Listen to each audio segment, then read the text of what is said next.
தமிழ் சினிமால பெரிய ஹீரோக்களோட கேரியர்லயே சில சமயம் ரொம்ப சுமாரான படங்கள்னு சிலது சொல்றாங்க இல்லையா? ஆமா, அதான் அப்படிப்பட்ட சில படங்களையும் ஏன் அது அப்படி சொல்றாங்கன்னு கொஞ்சம் அலசுது. சரி, அப்போ அத பத்தி நாமளும் கொஞ்சம் ஆழமா பார்க்கலாம் என்னன்னு சொல்றாங்கன்னு. கண்டிப்பா. அதாவது பெரிய ஸ்டார்ஸ் படங்கள்னாலே பயங்கர ஹிட் ஆகும்னு சொல்லிட முடியாது இல்லையா? சரி. சில சமயம் எதிர்பார்ப்பை பூர்த்தி செய்யாது. கரெக்ட்.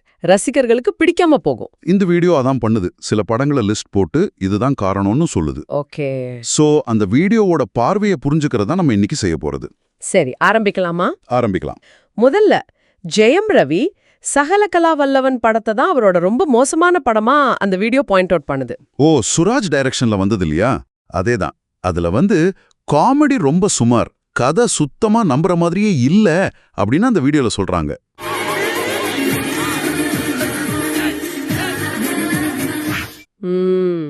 நல்ல கதை செலக்ட் பண்ற ரவிக்கு இது ஒரு பெரிய சர்க்கிள்னு சொல்றாங்க. ஆனா அவர் கண்டிப்பா மீண்டு வருவாருன்னு ஒரு நம்பிக்கை இருக்குன்னு சில இயக்குனர்கள் இருக்காங்க, அவங்க ஒரு சக்சஸ் ஃபார்முலாவே திரும்ப திரும்ப ட்ரை பண்ணுவாங்க. ஆமா ஆமா. குறிப்பா காமெடியை சரியா ஹேண்டில் பண்ணாம சொதப்பிடுறது, அது கொஞ்சம் தொடர்கதை மாதிரி ஆயிடுச்சு. சரிதான். 1-2 சொல்லி கொடுத்தா பரவாயில்ல மச்சான், 1க்கு போறதுக்கெல்லாம் சொல்லி தரடா. என்னம்மா? அப்போ பெரிய ஸ்டார்ஸும் சில சமயம் கதை தேர்வுல கொஞ்சம் மிஸ் பண்ணிடுறாங்கங்கிறது இதுல தெரியுது. கரெக்ட். சரி, அடுத்து விஜய் சேதுபதி. அன்பார்ந்த காவல்துறை நண்பர்களே, நம்ம எல்லாரும் சேர்ந்து ஒரு கேம் விளையாட போறோம். ரெடியா? டிஎஸ்பி படம், அத பத்தி வீடியோ பேசுது. ஆமா, டிஎஸ்பி. குறிப்பா சேதுபதி படத்துக்கு அப்புறம் இதுல அவரோட போலீஸ் கெட்டப் கொஞ்சம் வெயிட் போட்ட மாதிரி, அது சரியா பொருந்தலன்னு ஒரு பாயிண்ட். ஓஹோ. அப்புறம் வில்லன் ரொம்ப வீக்கு, ஹீரோயின் நடிப்பு ஒரு மாதிரி செயற்கையா இருந்துச்சு, மொத்தத்துல கதையே இல்லன்னு அப்படி அடுக்கடுக்கா கிரிட்டிசிசம் வந்த வீடியோல. இது ஒரு முக்கியமான கேள்வி எழுப்புது.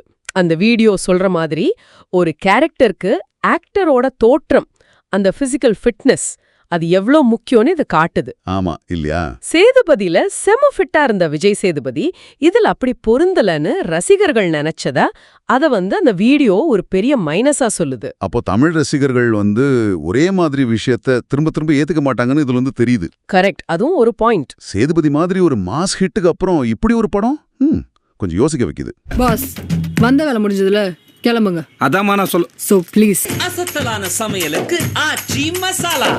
சரி, அடுத்து சிம்பு. ஏ அன்பானவன் அசராதவன் அடங்காதவன், ஆதிக் ரவிச்சந்திரன் படம். ஆமா, அந்த படம் மிக மோசமான விமர்சனம் வாங்கிச்சுன்னு வீடியோ சொல்லுது. ஆமா.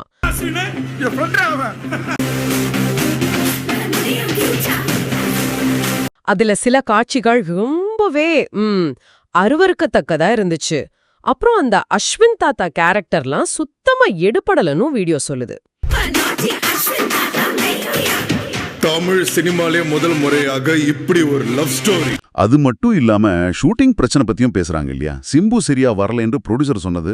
ஆமா, 20 நிமிஷம் போர்ஷன் தான், மீதி அந்த தாத்தா போர்ஷன் 20 நிமிஷம் போர்ஷன் தான். ரஃப் எடிட் பண்ணி வேற வழி இல்லாம ஃபர்ஸ்ட் ஒரு 1 ஹவருக்கு அதை இழுத்து நம்ம அதை ரிலீஸ் பண்ணிருக்கோம். ஆனா அதுக்கப்புறம் ஒரு ஆடியோ ரிலீஸ் ஆச்சு.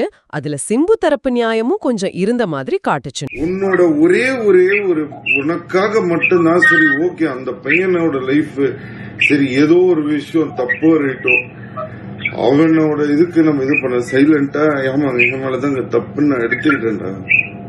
நான் அந்த மாதிரி கிடையவே கிடையாதுண்ணா. அந்த மாதிரி ஒரு இதுவும் நான் என்ன சொல்லி உங்களுக்கு நான் இது பண்றது, அந்த சிச்சுவேஷன்ல அங்க போய் உட்கார வச்சிட்டாங்க என்ன. அப்போ வெறும் கதை ஸ்கிரீன் பிளே மட்டும் இல்ல, இந்த மாதிரி ப்ரொடக்ஷன்ல வர்ற பிரச்சனைகள் கூட படத்தோட தோல்விக்கு பெரிய காரணமா அமைது போல. நிச்சயமா, கண்டிப்பா. ஒரு படத்தோட தோல்விய இந்த மாதிரி விஷயங்கள் இன்னும் கூட அதிகமாக்கணும் அந்த வீடியோவோட பார்வை இருக்கு. அந்த அளவுக்கு மோசமா இருந்துச்சா? படம் பாக்குறவங்களுக்கே மென்டல் ஸ்ட்ரெஸ் கொடுத்துச்சுன்னு சொல்ற அளவுக்கு அதோட இம்பாக்ட் இருந்திருக்குன்னு வீடியோ சொல்லுது. அடேங்கப்பா. சரி, அடுத்து கார்த்தியோட அலெக்ஸ் பாண்டியன்.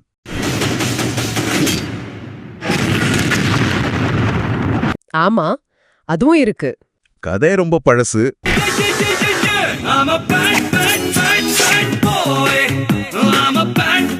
ஆனா ஃபைட் சீன்ஸ் அப்புறம் சந்தான காமெடி கொஞ்சம் ஹெல்ப் பண்ணுச்சுன்னு ஒரு கருத்து.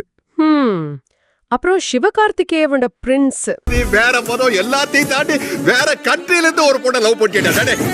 அது தெலுங்கு டைரக்டர் கையில காமெடி சொதப்பிட்டதா ஒரு பேச்சு. All Indians are my brothers and சிஸ்டர்ஸ்ங்க அதை ஃபாலோ பண்ணதுனால தான் ஒரு பிரிட்டிஷ் பொண்ணை லவ் பண்ணேன்டா. ஓ பிரின்ஸ். ஆமா, தனுஷோட மாறன் பத்தியும் சொல்றாங்க. தனுஷ் மாதிரி ஒரு பெரிய ஆக்டருக்கு இது தீனி போடாத ரொம்ப தட்டையான கதை. நல்ல வேளை ஓடிடி ரிலீஸ் காப்பாத்துச்சுன்னு அந்த வீடியோ நினைக்குது. அப்பா மகனே அங்குசாமி, நீ மகராசனா இருக்கனப்பா நீ. ஆஹா, இந்த வீடியோ லிஸ்ட் பண்ண படங்கள் எல்லாம் வச்சு பார்த்தா சில பொதுவான காரணங்கள் தெரியுது இல்லையா? ஆமா, என்னன்னா அது? ஒன்னு வந்து இந்த காமெடி, ஒர்க் அவுட் ஆகாத காமெடி முயற்சி. ரெண்டாவது, சில இயக்குனர்கள் ஒரே ஃபார்முலாவை பிடிச்சு தொங்குறது. சரி. அப்புறம் தேஞ்சு போன கதைகள், நடிகர்களோட தப்பான செலக்ஷன்ஸ், சில சமயம் இந்த மாதிரி ப்ரொடக்ஷன் பிரச்சனைகள். கரெக்ட். இதுல இன்னொன்னும் கவனிக்கணும். கமல் சாரோட இந்தியன் 2,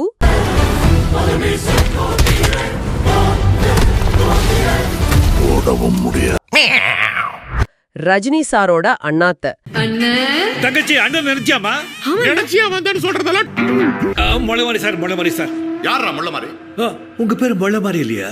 இந்த மாதிரி படங்கள்லாம் வந்து அவங்களோட இத்தனை வருஷ புகழ், அந்த லெகசிக்கே ஒரு களங்கம் மாதிரி ஆயிடுச்சுன்னு இந்த வீடியோ ஒரு கருத்தை முன்வைக்குது.